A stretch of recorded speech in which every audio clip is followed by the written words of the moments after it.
Hello everyone, welcome back to our channel How to Tutorials. In today's video, we're going to see how you can turn off your navigation voice volume on map on your iPhone. Well, it is a quite simple process. So let's dive right into it. So the first thing that you want to do is simply just open your settings application.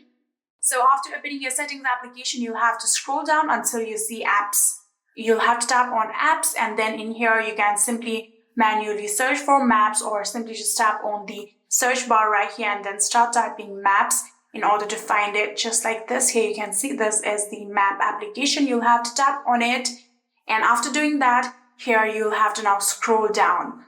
Here you can see, after scrolling down, you can see the option of spoken directions. You'll have to tap on spoken directions just like this, and currently you can see there is the option of normal volume selected. You'll have to select softer volume in order for this spoken direction to be as small as possible. So there's like no exact option of simply turning off this volume, but you can make this softer. So you can tap on softer volume, and then you can simply just turn off these two options that you can see right here. You can simply just tap on it and turn off like this.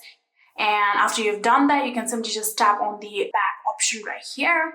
And yeah, you are all good to go. Now you can go back and use your map application, and the directions will be now much more softer, and there won't be any kind of annoying loud directions. And yeah, that is it. I hope this video was helpful to you guys. If it was, please do not forget to hit that subscribe button and like our video. Thank you so much for watching. See you in the next.